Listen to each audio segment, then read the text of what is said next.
en Lucas 15, versículo 17, que nos dice así: y volviendo en sí, dijo: ¿cuántos jornaleros en casa de mi padre tienen abundancia de pan, y yo aquí perezco de hambre? Me levantaré e iré a mi padre y le diré: Padre, he pecado contra el cielo y contra ti. Ya no soy digno de ser llamado tu hijo. Hazme como uno de tus jornaleros. Y levantándose, vino a su padre. La vez pasada hemos dejado al hijo pródigo que apacienten cerdos. En este estado miserable, en lo que realmente merece. Hemos escuchado la lectura adicional.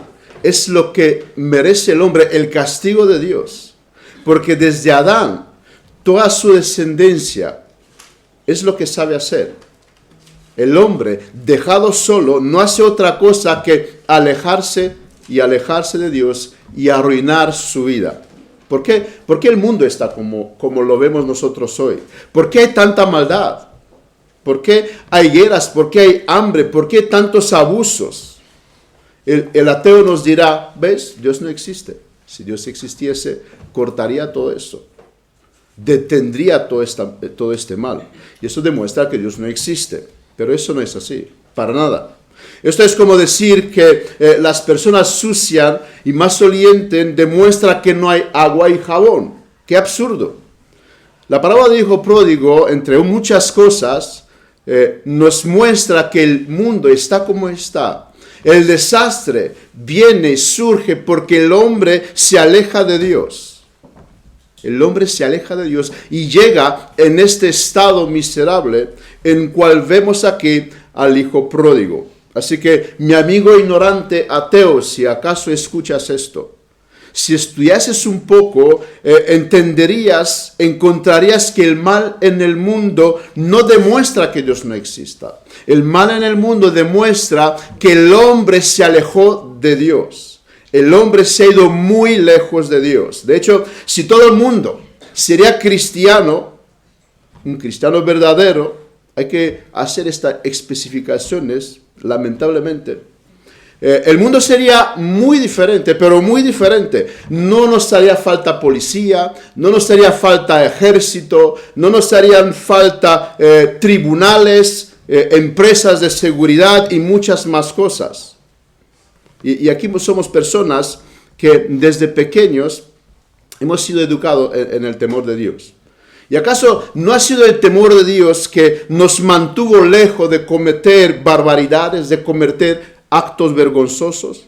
No es el Ministerio de Igualdad el que nos enseñó cómo debemos portarnos con una mujer, que no tenemos que abusar. Fue el Evangelio de nuestro Señor Jesucristo. No es el miedo a la cárcel lo que nos enseñó que no debemos robar los bancos, que no debemos saquear las personas. Fue el Evangelio y el temor de Dios que nos guardó de cometer todas estas atrocidades. Por esto los cristianos estamos muy convencidos de una cosa: el mundo necesita a Cristo y su Evangelio. La solución de lo que el mundo está hoy en día no son más programas, no son más reformas, no son más ministerios, sino volver a Dios. El mundo necesita el Evangelio, a nuestro Señor Jesucristo. Antes de seguir viendo lo que me propongo ver, de hecho se titula el sermón La conversión del hijo pródigo. Antes de ver esto, quiero detenerme por un momento sobre un personaje que lo vimos la vez pasada, lo hemos leído, y que pasa de ser apercibido en esta parábola. Pero este personaje nos da unas lecciones. De manera breve, en versículo 15, que lo hemos leído la vez pasada, se nos dice: y fue y se arrimó a uno de los ciudadanos de aquella tierra, el cual envió a su hacienda para apacentar cerdos. Vamos a detenernos por un momento en este hombre, uno de los ciudadanos. En primer lugar, estamos en un contexto de hambruna. Hay hambre, no hay alimento. Pero vemos que este hombre tenía una hacienda y a este hombre no le afecta la hambruna.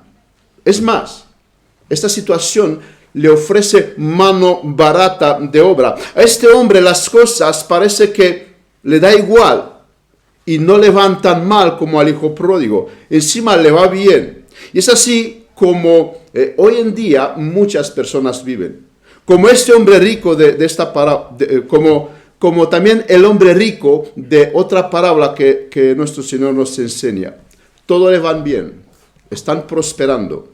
Ellos nunca llegaron a un estado como el hijo pródigo. Dice el salmista en Salmo 73, porque tuve envidia de los arrogantes, viendo la prosperidad de los impíos, porque no tiene congojas por su muerte, pues su vigor está entero. No pasan trabajo como los otros mortales, ni son azotados como los demás hombres. Por tanto, la soberbia los corona, se cubren de vestido de violencia, los ojos se les saltan de gordura, logran con creces los antojos de su corazón. Hay gente así, le van bien, están lejos de Dios, pero le van bien. Pero más abajo, el mismo salmista nos dice, hasta que entrando en el santuario de Dios, comprendí el fin de ellos. Hay personas que seríamos tentados a envidiarles, como aquí el salmista, pero lo reconoce. Viven de espalda a Dios y todo le va bien, nada le afecta. Aunque también es verdad, ellos tienen sus aflicciones, pero la gente no ve esto.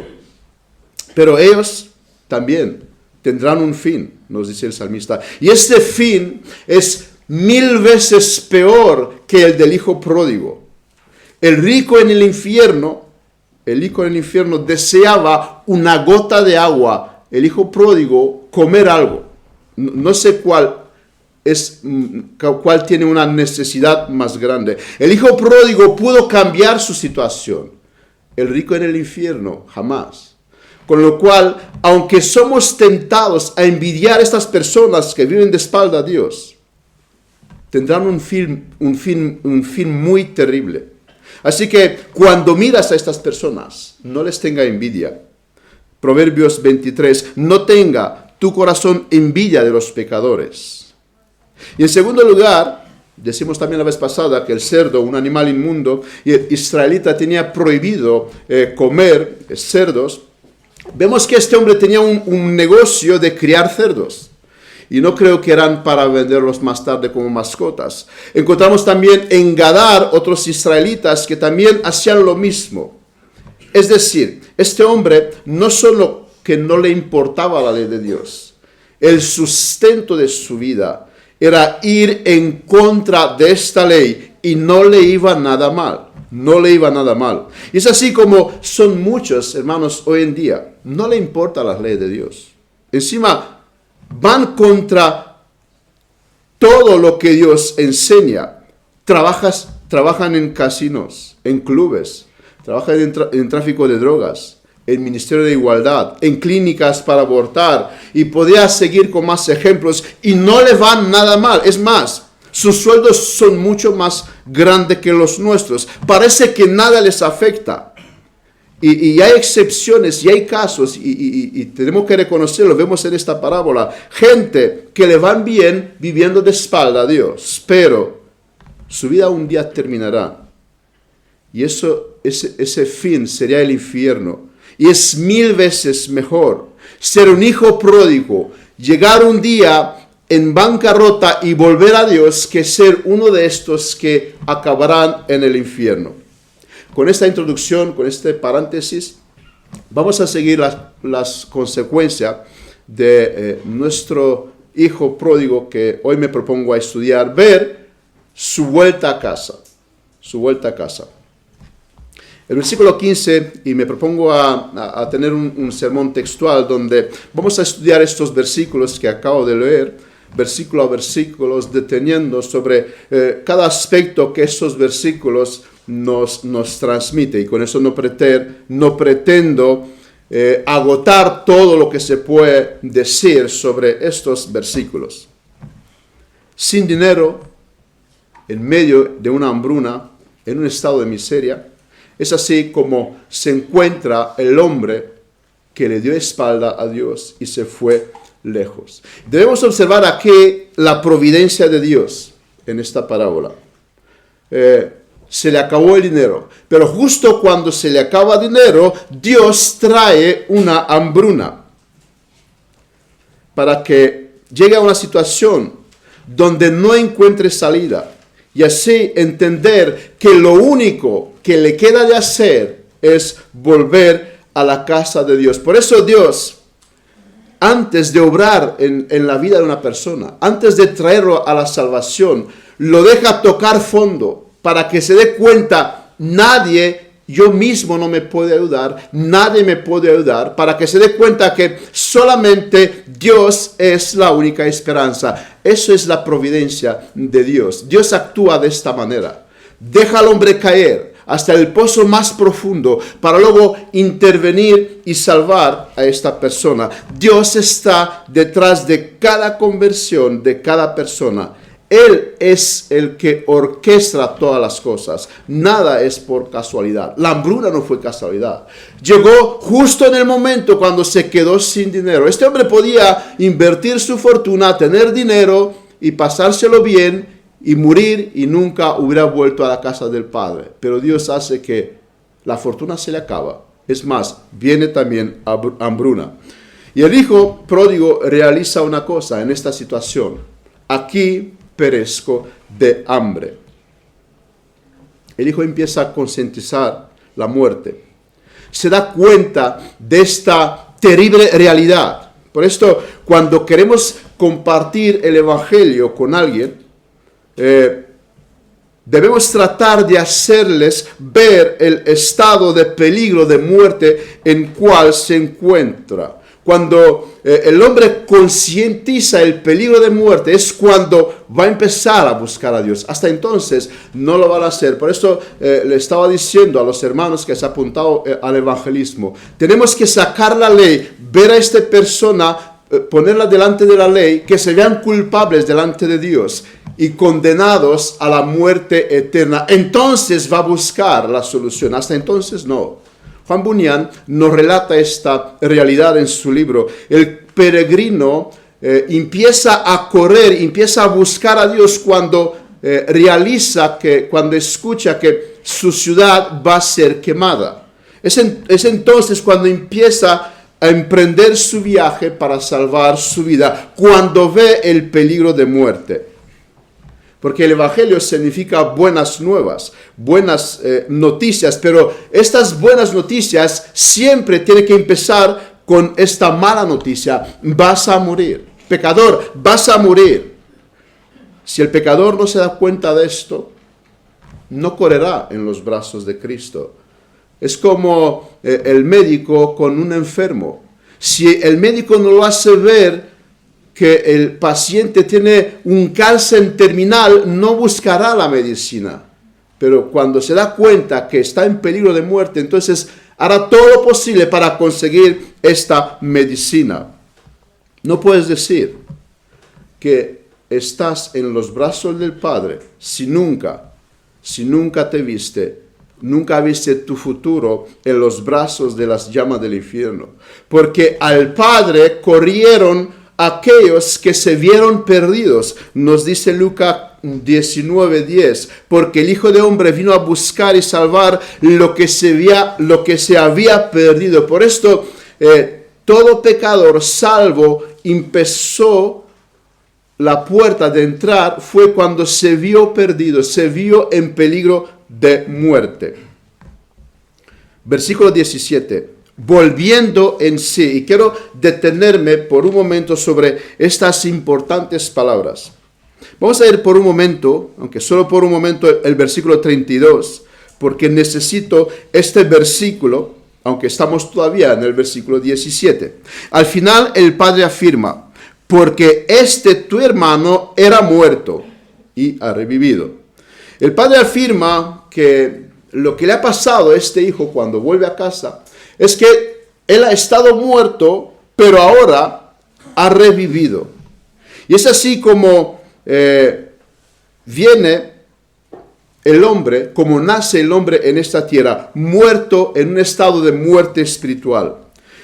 Y surge una pregunta, y yo voy a lanzar una pregunta al texto y digo: ¿en qué momento de esta historia el hijo pródigo ha resucitado.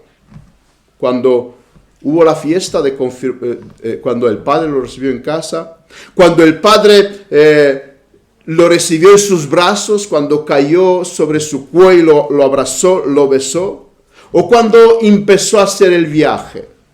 Bueno, la respuesta es que nada de esto es el momento de resurrección, sino que el momento de resurrección lo encontramos aquí en el versículo 17, en estas palabras, y volviendo en sí. El momento cuando ese hombre recibe vida es en este versículo y en estas palabras, volvió en sí. Porque, mirad, y voy a demostrar que esto es así. Es ahora cuando él empieza a ver, es ahora cuando él empieza a razonar. Hasta ahora no lo hizo. Hasta ahora no le dio por pensar. ¿Por qué? Porque era muerto. Hasta ahora era como el resto de los humanos. No pensaba en Dios. Vivía de espalda a Dios. Pero hay un momento cuando ocurre algo. Y este algo es cuando Dios dice, sea la luz. Así que el volver en sí de este versículo debemos asociarlo con el momento en el que Él es traído a la vida. Esto no sería posible sin la intervención de aquel que resucita muertos, aquel que dice, sea la luz. Vemos cómo Dios preparó todo. Llegó en estado de miseria, bancarrota, luego hambruna, para luego intervenir a este hombre y decirle, joven, levántate. Y es entonces cuando la mente empieza a funcionar. Hasta entonces, no pensó que gastar la fortuna un día se le acabará. No pensó que un día ya no tendrá más dinero, pero ahora se da cuenta de algo. Ahora empieza a pensar, en la casa de mi padre se vive mejor que aquí. Es mejor volver a mi padre, no estar en este estado de miseria. El hombre ya se le da para pensar. El hombre entiende una cosa, se vive mejor cerca de Dios, aunque no tengo una fortuna para gastar, que teniendo grandes fortunas lejos de Dios. El hombre volvió en sí, el hombre empieza a pensar. Y si hay algo que debemos anhelar para los nuestros seres queridos, en primer lugar debe ser esto, que vuelvan en sí, porque hasta entonces, ¿qué pasará hasta entonces? Lo que ha hecho este hijo pródigo. Sus acciones serán necias, sus acciones serán sin entendimiento. No se darán cuenta que la vida no se trata de vivirla a tope. Un día se acaba. Necesitan volver en sí, necesitan pensar, necesitan meditar. ¿Cuál es el propósito de la vida? El hijo realiza, en la casa del padre es mejor que lejos de él. ¿Por qué? Porque volvió en sí. Porque lejos del padre, lo que él dice, aquí voy a morir. Lejos de Dios está la muerte. Lejos de Dios está el infierno. Pero en la casa de Dios hay abundancia de pan, incluso para aquellos que no son hijos, incluso para los jornaleros. ¿Cuánto mejor me hubiera ido a mí si me hubiera quedado cerca de Dios? Eso es una verdad que todo cristiano verdadero llega a entender, que cerca de Dios se está muchísimo mejor que en el otro lugar.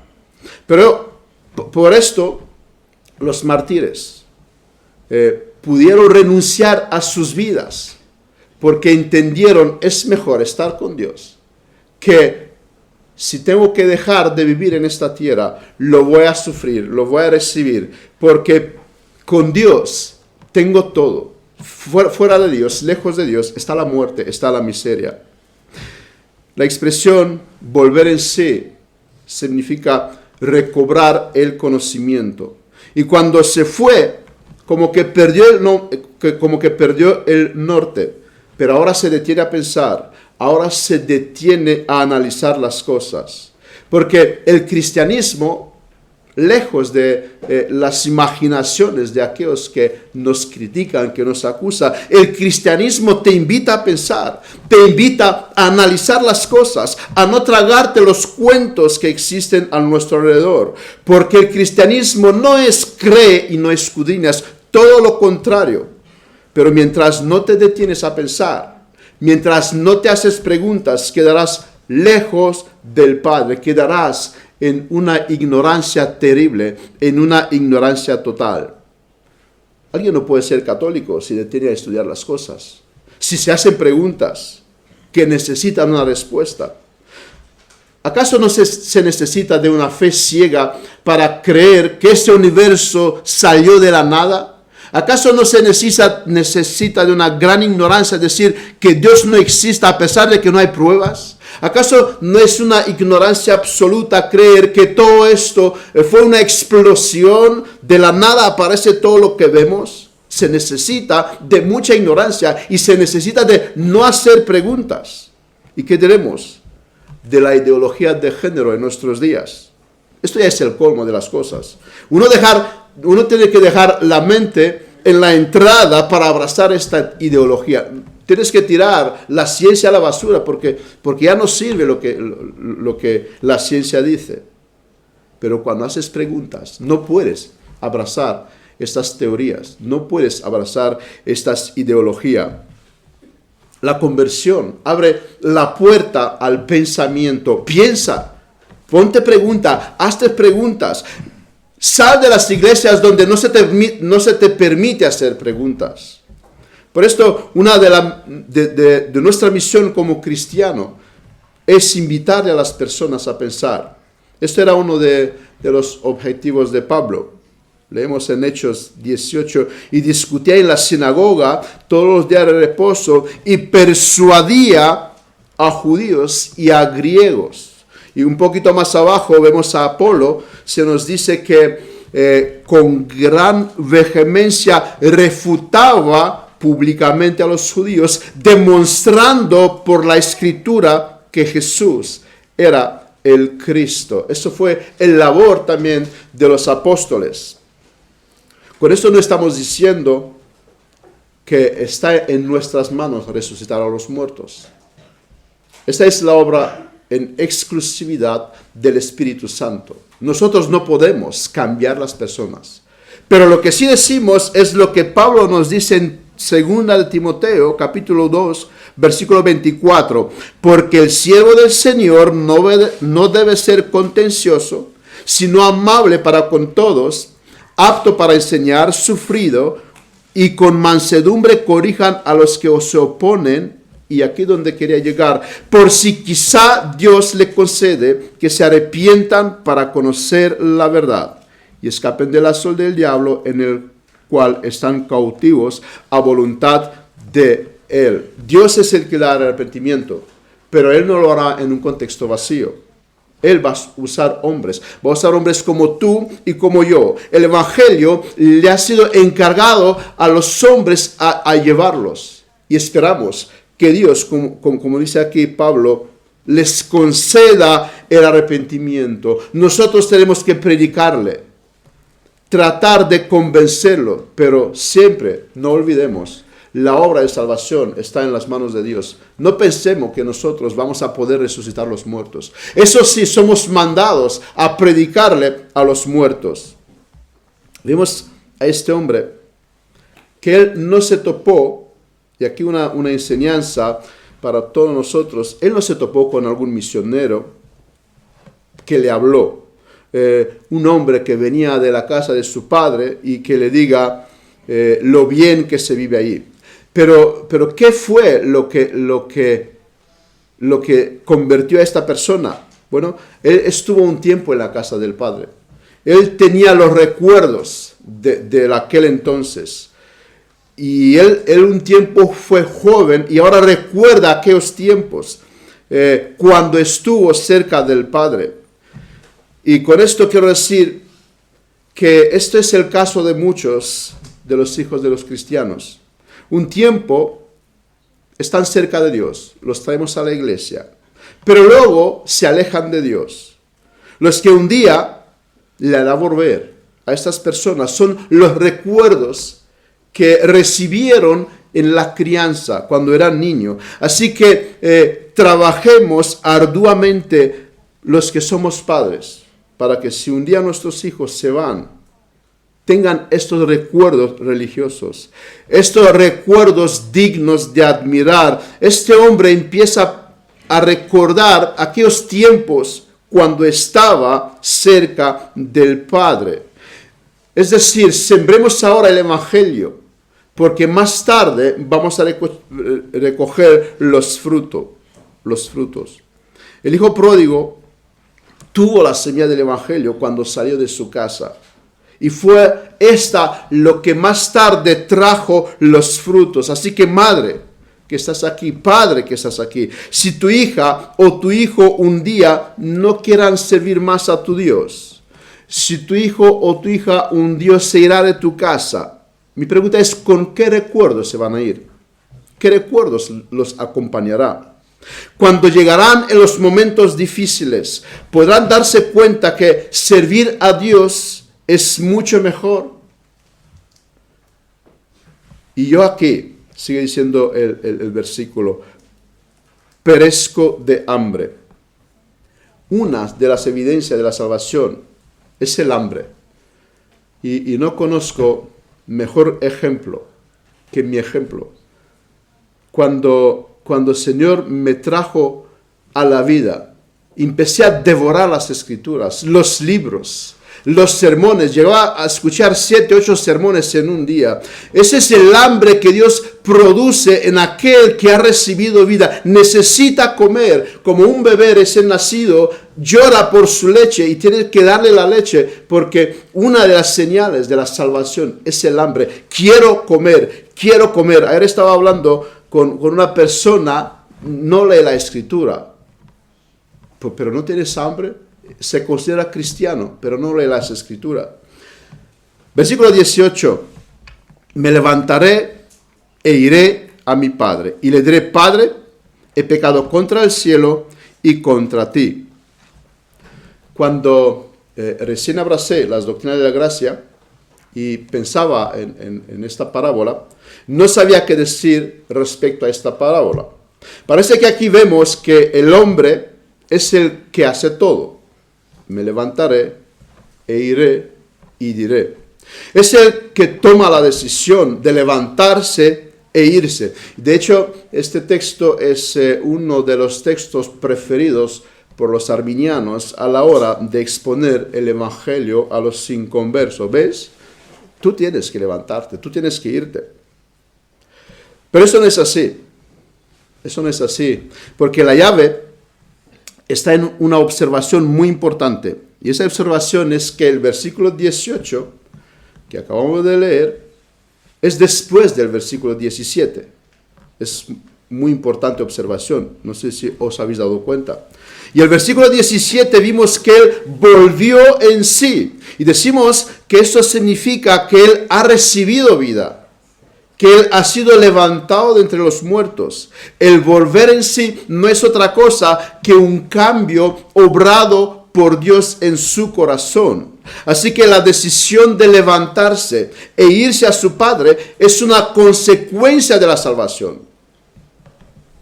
Cuando alguien viene a Dios, es porque ya ha recibido vida, porque un muerto no puede levantarse, un muerto no puede irse. Alguien no puede venir a Dios si previamente no recibió el poder y el querer de hacerlo. Esto porque en su estado de muerte el hombre ni puede ni quiere venir a Dios.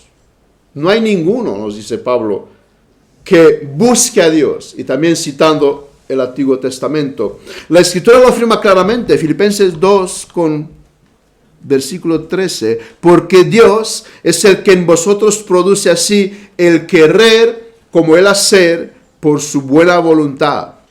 Y Jesús dijo: ninguno puede venir a mí si el Padre que me envió no le trajere, y yo le resucitaré en el día postreros. Aquí hay una enseñanza para cristianos y no cristianos. Y es que el Hijo concientiza una cosa. él no se puede ayudar, otro tampoco. El Padre es la única solución. Dios es la única solución para todos. Y cuanto antes entendemos esta verdad, mejor para nosotros. Hasta entonces estaremos condenados a fracaso, estaremos condenados al sufrimiento. No pongas tu vida en tus manos, tampoco la pongas en las manos de otros. Vete cuanto más antes a Dios. Te ahorrarás muchos disgustos. Esta lección, como he dicho, van también para aquellos que hemos recibido la salvación. Siempre busca a Dios en tus problemas, en tus situaciones, aunque a veces las consideras sin importancia. Porque muchas veces actuamos sin tener en cuenta a Dios. Y tenemos que reconocerlo. ¿Y dónde llegamos? Al fracaso. Luego buscamos ayuda en otros y tampoco encontramos solución. Y no digo con esto que no debemos buscar ayuda en nuestros hermanos. Y especialmente en el pastor que se nos ha dado. De hecho, cuando muchas veces alguien decide ir a Dios, en práctica eso se traduce ir al pastor. Ir al pastor. Cuando nuestros primeros padres pecaron, murieron espiritualmente. Y lo que hicieron fue esconderse de Dios. Querer estar lo más lejos posible de Dios. Pero cuando un muerto recibe vida, como vemos aquí, él busca a Dios. Esta es una de las marcas que un alma ha sido regenerada. Anhela estar en la presencia de Dios. Anhela estar cerca de Dios. Este hombre recibió vida. Si no, no se le ocurriría levantarse y irse a su padre. No se le ocurriría pensar en la manera que está pensando. Padre, he pecado. Otra marca indiscutible que han habido lugar algo en el corazón de este hombre. Una marca indiscutible de la salvación es la convicción del pecado. Pero si tú justificas el pecado, no lo ves como tal, deberías plantearte serias preguntas, porque una de las marcas de que uno ha sido salvo es la convicción del pecado. Antes de ser convertido, el hombre lo que hace es minimiza la gravedad del pecado. Existe una enfermedad que se llama insensibilidad congénita al dolor, los médicos lo conocen mejor, en la que las personas no sienten el dolor. No hay dolor en su cuerpo físico. Y eso podría ser una ventaja, pero eso no es así. Si pones la mano sobre algo caliente, no te das cuenta y puedes destruir tu mano. Y el dolor es un sensor para retirar la mano inmediatamente. Pero los hombres no regenerados son como estas personas. El pecado no le provoca dolor y el pecado trae muerte. Pero si tú estás en el pecado y no hay dolor, el día de mañana morirás. El día de mañana irás al infierno. Los hombres no regenerados son como estas personas. He hablado con muchas personas. Reconoce que han pecado, pero bueno, son cosas insignificantes, sin gravedad. Ellos se han ganado el cielo, se han portado bien. Ya sabes, cositas que todo el mundo lo hacen ellos también. Y Dios entenderá, dirán ellos, que somos humanos. Y así son la gente. No siente el dolor por sus pecados. Le expones la ley de Dios, los 10 mandamientos. Bueno, pero esos son detalles. Yo no atraco bancos. Yo no he matado a nadie. Así que el cielo me lo he ganado. Soy buena persona. Pero es después de la conversión cuando uno se da cuenta de su pecado. Y ahora toma la decisión de restituir el agravio. Cuando salió de la casa de su padre, no se le dio por pensar, estoy cometiendo algo grave contra mi padre. No le importó, pero ahora sí, porque algo sucedió en su estado. Una vez más vemos que en este hombre ha habido un cambio, y es la obra del Espíritu el que ha producido este cambio, porque es también la obra del Espíritu Santo la que nos convence del pecado. Juan 16, 8. Y cuando Él venga, convencerá al mundo de pecado, de justicia, del juicio. Este hombre empieza a ser convencido: he pecado contra mi Padre, contra el cielo. Cuando el Espíritu Santo nos regenera, es cuando podemos ver lo que hicimos realmente. Y todo cristiano verdadero ha experimentado esto. Nos avergüenza nuestro pasado. Nos avergüenza nuestro pecado. Lamentamos nuestros pecados. Ya no los excusamos. Mirad a Adán cuando murió. Es que Eva me hizo pecar. Eva, la serpiente. O sea, nosotros, Dios, no tenemos la culpa. Así es el hombre en estado de muerte espiritual. Pero el hombre realmente resucitado concientiza su pecado. He pecado. Cuando salió de su casa, era este hombre, en Romanos 1:21, pues habiendo conocido a Dios, no le glorificaron como a Dios, ni le dieron gracias, sino que se envanecieron en su razonamiento, y su necio corazón fue entenebrecido. Profesando ser sabios, se hicieron necio. ¿Cómo se explica que este hombre envanecido, este hombre necio, este hombre con un corazón entenebrecido que tenía cuando salió de la casa de su padre, de repente se ha cambiado, de repente se da cuenta de su pecado? La sencilla explicación es que algo pasó con él. Y este algo fue que volvió en sí por la obra de gracia que Dios obró en su corazón. Ahora él es transformado. Ahora él se da cuenta de todo lo que ha hecho. He pecado contra el cielo y contra ti. Vemos en primer lugar, él se da cuenta que su pecado ha sido contra Dios. He pecado contra el cielo. Aunque se portó mal con su padre, en primer lugar es un pecado contra Dios. Cuando instruimos a nuestros niños, debemos poner en su mente esta motivación correcta. No les pedimos que se porten bien para no deshonrarnos a nosotros, para que la gente diga qué bien, qué bueno, educado es este niño, sino para que no deshonren a Dios, para que honre a Dios con su comportamiento, que se porten bien para glorificarle a Dios. Debemos decirles siempre la verdad, porque debemos pedirle que nos diga siempre la verdad, porque si no, de otra manera, no pecarán contra nosotros, pecarán contra Dios. El pecado, la desobediencia, primeramente no va contra los humanos, va contra Dios. Este hombre se da cuenta: he pecado contra el cielo. También va para los adultos. Si pecamos contra los hermanos, pecamos contra Dios. Si nos portamos inadecuadamente con el pastor, pecamos contra el cielo.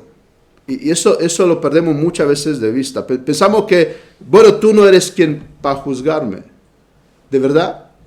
Este hombre cometió un agravio contra su padre y se da cuenta: he pecado contra el cielo. En segundo lugar, que su pecado también ha sido contra su padre. Y una de las evidencias de la muerte espiritual del hombre es que no es consciente de la gravedad de su pecado. Pero esta vez, este hombre, ahora sí que es consciente de la gravedad de su pecado. Así que si tú pecas y tienes excusas para todo, plantéate preguntas. ¿Acaso has conocido tú la obra de gracia en el corazón? Porque si lo has conocido realmente, te duele el pecado, te arrepientes, quieres restituir el agravio. La gente que están en muerte espiritual no ven la mentira tan gravemente. ¿Has mentido? Sí, pero bueno, mentira es piadosa. ¿Quién no lo hace? La pregunta es con la que muchas personas contestan. ¿Quién no lo hace? ¿Abortar es un crimen? No, por favor, estamos en el siglo XXI. ¿Tomar el nombre de Dios en vano? Pero estamos en España. Ya sabes el dicho, que a mí muchas veces me hierve la sangre. Y a veces, no pocas veces, he reaccionado con violenta indignación. La castidad hasta contratar el matrimonio, bueno, pero ya pasó de moda. Hay que conocer a las personas. La gente no son conscientes de sus pecados, pero todo esto va contra la ley de Dios. Y la gente lo hace tan tranquilamente. ¿Por qué? Porque están en muerte espiritual. Pero este hombre que ha recibido vida se da cuenta de lo mal que ha hecho. Nuestra sociedad, ¿verdad?, se mofa de nosotros, de los cristianos. Y pecan contra Dios tan tranquilo y no pasa nada. Esto porque están muertos. Pero se resucitarían, se darán cuenta de la gravedad de lo que están haciendo como este hombre. Llegó el día cuando se dio cuenta de lo terrible que ha pecado contra el cielo y contra su Padre. Versículo 19. Ya no soy digno de ser llamado tu hijo. Hazme como a uno de tus jornaleros. Cuando la gracia obra en el corazón de una persona, desnuda a esta persona de cualquier mérito. Porque es cuando recibimos la luz, cuando vemos realmente quién somos. Ahora, esta persona es despojada de cualquier justicia que posiblemente antes lo tenía. Merezco que me des la herencia. Es lo que yo merezco. Ahora entiende que ha pecado, entiende que no tiene ningún mérito, que Dios no le tiene que dar nada. La gente cuando recibe la salvación entiende que sus buenas obras son trapos de inmundicia. El hombre puesto delante de Dios es despojado de cualquier mérito. Y el hombre que va a entrar en el cielo sabe que va a entrar únicamente por los méritos de nuestro Señor Jesucristo. El hijo volverá a casa, lo vamos a ver en el futuro, implorando misericordia. Él se ve indigno, aunque el padre lo va a recibir de nuevo como hijo. Él sabe que eso no lo merece.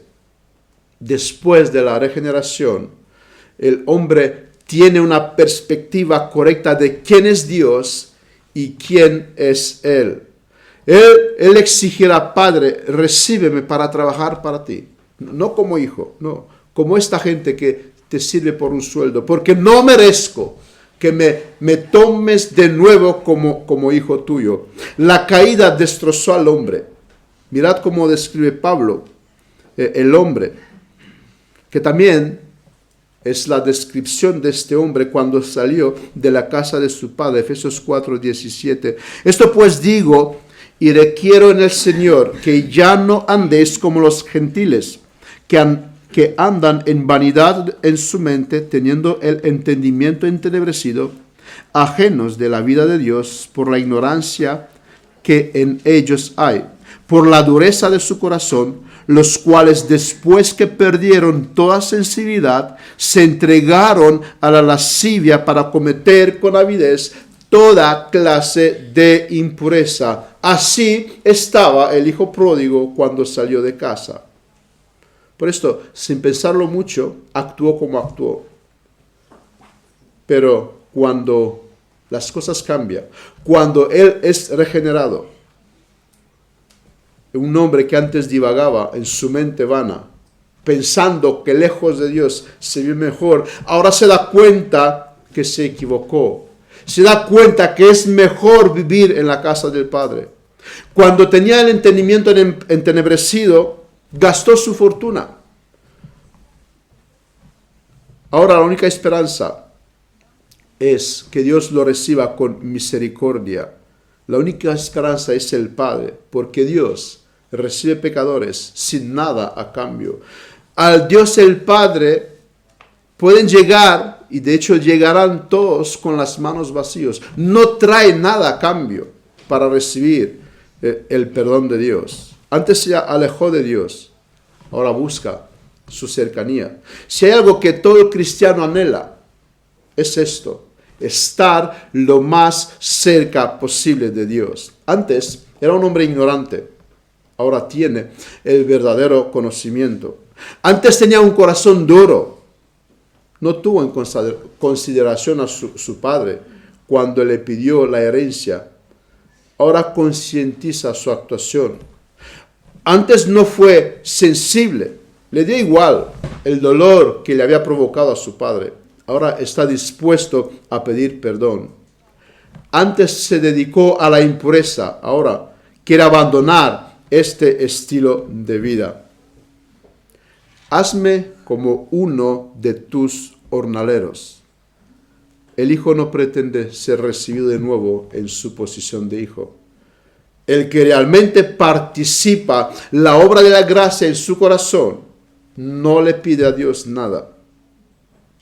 Él no se acerca con pretensiones, porque sabe que no merece nada, porque él es consciente que Dios lo tendría que destruir, Dios lo tendría que sacarle fuera de casa y no darle nada. Es consciente que si Dios le recibe es por su misericordia, es por su amor. Por eso le pide a Dios, recíbeme solo como un jornalero y ya es demasiado para mí. Recibe para trabajar para ti. Eso es cuando alguien es expuesto a la obra de la gracia en su corazón, se humilla delante de ti.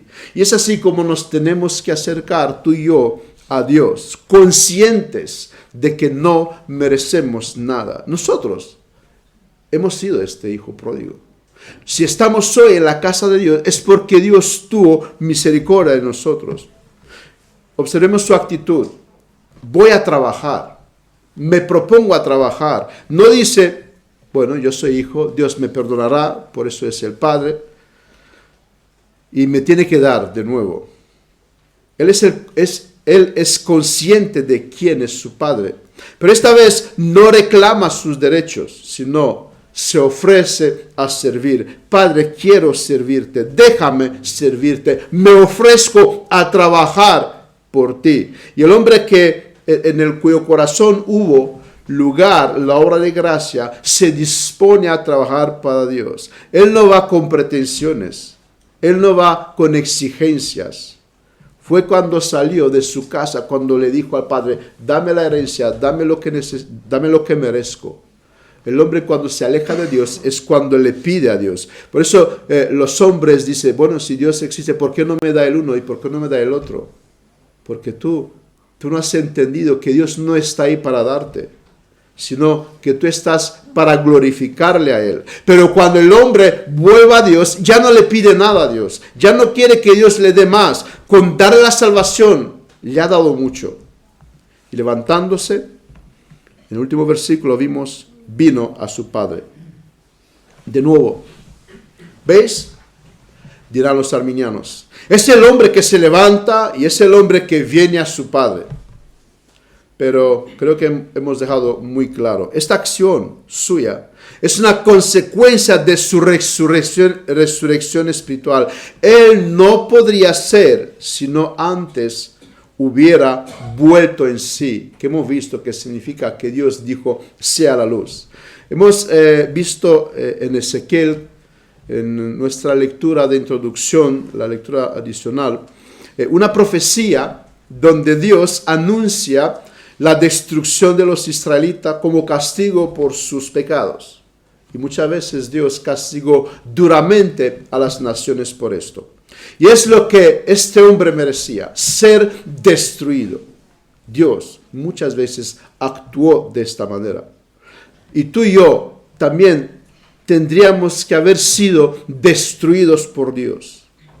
Pero vemos que hay algunos que tienen otro fin. Para ellos hay algún día cuando se levantan y vuelven. Y para este hombre que merecía ser destruido por Dios, vemos que él tiene otro fin. La pregunta es ¿por qué? Y de manera muy extraordinaria, Ezequiel 6 nos da la respuesta por qué algunos tienen otro fin. Me refiero al versículo 9 y 10 en Ezequiel 6. Y los que de vosotros escaparen, o sea, a los que no voy a destrozar, se acordarán de mí entre las naciones en las cuales serán cautivos. Porque yo me quebranté a causa de su corazón fornicario que se apartó de mí.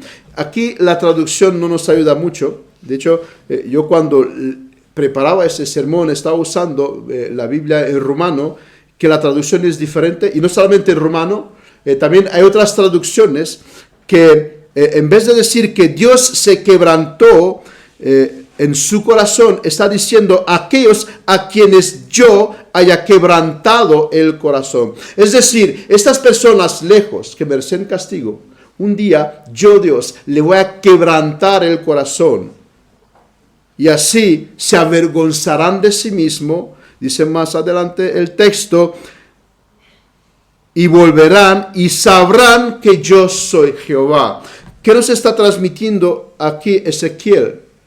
Que a los que se han ido lejos de Dios, Dios tiene un grupo a los que Él no le va a dar lo que merecen, sino que Él les va a quebrantar el corazón.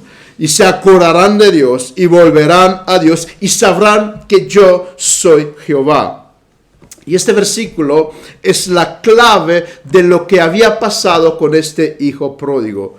Si hay un día cuando alguien se levanta y vuelve a casa, es porque Dios le quebrantó el corazón. Por esto, la salvación es solamente 100% realizada por Dios y no por el hombre. Antes de esta parábola tenemos también, hemos visto las parábolas de la oveja perdida y la moneda perdida, y ahí vimos claramente la soberanía de Dios en la salvación. Y en la tercera parábola las cosas no pueden ser diferentes. La salvación del hijo pródigo se debe totalmente y exclusivamente al hecho que llegó un día cuando Dios quebrantó el corazón de este hombre. Y también nuestra salvación se basa en esto. Fue un día cuando Dios quebrantó nuestro corazón, cuando nos hemos avergonzado de nosotros mismos por lo que hemos hecho, cuando hemos reconocido que Dios es Jehová, que Él merece la gloria, toda la honra, toda la honra, y solamente Él es el digno de recibir todos los méritos por nuestra salvación. Como conclusión, me dirijo en primer lugar a los padres, los que tenemos hijos pequeños. Puede que se dará el caso que un día nuestros hijos nos dirán, hasta aquí he llegado, ya no quiero honrar a tu Dios. Y no me refiero a los de 6, 7 años, me refiero a los que han pasado de la adolescencia. No vamos a poder impedir su decisión. Pero otra cosa que no podemos impedir, y ellos tampoco podrán impedir, son los recuerdos. Los tiempos que vivieron en nuestra casa cuando nosotros servíamos a Dios y ellos venían a la iglesia, ellos escucharon el evangelio, ellos escucharon la palabra de Dios. Esto tampoco lo podrán impedir. Este hombre joven que se fue de la casa de su padre, se fue con estos recuerdos. En la casa de mi padre los jornaleros tienen abundancia de pan. Esto no se lo dijo nadie. Lo vio con sus propios ojos. Llegará un tiempo cuando los hijos llegarán en problemas. Y entonces recordarán qué bien se vivía en la casa de mis padres. Había respeto. Mamá respetaba al papá y al revés. No se engañaban. Eran felices. Servían al Señor. No había hipocresía. Yo aquí, ¿qué hago yo aquí? Malas compañías, vicios, una vida sin sentido. Volverán en sí. Ojalá que Dios recordarán estos momentos y volverán en sí y dirán, es mejor como vivían mis padres. Es mejor servir al Dios de mis padres. Esforcémonos así para darles buenos ejemplos. Que los tiempos difíciles puedan recordar de lo bien que lo vivían cuando servían a Dios en la casa del Padre. Que la vida no es todo pasarlo bien. Que la vida no es todo gastar fortuna, gastar dinero, sino que servir a Dios es lo más importante. Y en segundo lugar, unas palabras para quienes tienen seres queridos que hoy en día están lejos de Dios. Somos tentados a pensar, como somos reformados, pobres no elegidos. sin culpa. Dios no le ha elegido, pues por eso están ahí. Pero eso no es así. Alejemos este pensamiento de nosotros. Todos ellos despreciaron a Dios. Todos ellos son enemigos declarados de Dios. Todos ellos pisotearon la sangre de Cristo. Son almas, personas que aman el pecado, que aman las tinieblas, que odian a tu Dios, que blasfemaron contra aquel que cada día le deja respirar, le deja disfrutar de la naturaleza, le hace latir el corazón. Todos ellos están ahí porque se lo merecen. Y si un día llegarán al infierno es porque se lo merecen y Dios no hará ninguna injusticia con ellos. Ellos merecen el infierno. No pensemos en pobres personas que no han sido elegidas. Sí, son palabras fuertes. Son palabras muy fuertes y las digo porque estamos en el peligro de caer en el otro extremo, este mensaje tan light de nuestros días, donde todo gira alrededor del hombre, el hombre es el centro, Dios tiene que arrodillarse al hombre. Pero por otro lado, descansa en el Señor. Si está en los planes de Dios, volverá sí o sí. Recuerda, el propósito de Dios, lo decía en otras ocasiones, no es la salvación del pecador. El propósito de Dios es su gloria, no el bien de los hombres. Medita en esto. ¿Y acaso no es asombroso que Él te salvó? ¿No es lo mucho que hizo por ti? ¿No tienes demasiados motivos de gozo, de alegría, de agradecimiento? Dios no te dio el infierno, lo que tú merecías. Dios te dio el perdón por tus pecados, la salvación de nuestro Señor Jesucristo. Piensa en esto. Piensa en esto. No somos fatalistas. No, pero tampoco somos el otro extremo, que la salvación está en las manos del hombre. Piensa y medita en Dios. Él ya hizo mucho por nosotros. Tenemos con qué agradecerle a Dios. Y termino con una pregunta para reflexionar todos nosotros. ¿Cómo está tu relación con el Padre? ¿Eres lejos de Dios? ¿O eres uno que anhela su presencia? ¿Te acercas a Dios para pedir o para agradecer con humildad? Que Dios nos ayude a meditar y que Él esté con nosotros, que podamos reflexionar estas enseñanzas. Y si hoy estás aquí, si nunca has vuelto a tu Padre, hay tiempo de gracia. Hoy en día, has escuchado el mensaje del Evangelio. Tienes que volver a casa del Padre. No piensa que lejos de Él estás mejor. De hecho, muchos se han dado cuenta de esto. Solamente con Dios es el mejor lugar donde uno puede estar. Vamos a terminar en oración. Padre Santo, que estás en los cielos, tú que tienes misericordia de pecadores, tú que no nos has dado lo merecido, tú que hemos pisoteado la sangre de nuestro Señor Jesucristo, hemos despreciado el Evangelio, hemos pecado contra ti sin habernos importado. Un día nos salvaste, un día cambiaste nuestro entendimiento, nuestro ser, nuestra mente, nuestras actitudes, todo nuestro ser. Te damos muchas gracias por ofrecernos esta misericordiosa bondad que tuviste para con nosotros. Gracias te damos, Padre, porque nos has recibido en tus brazos. Queremos orar en esta mañana por aquellos que están lejos de ti.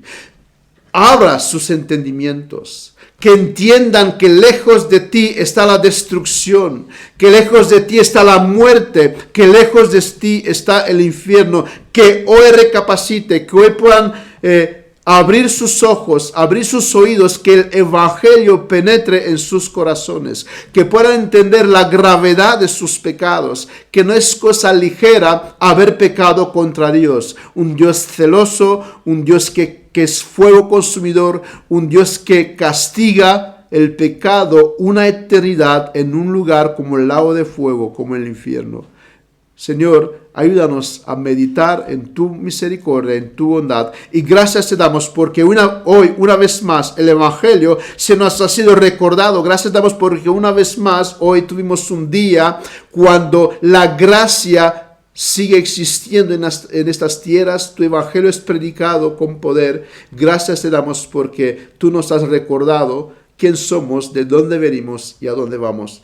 Todo eso en el nombre de Jesús lo ponemos delante de ti, Padre. Amén.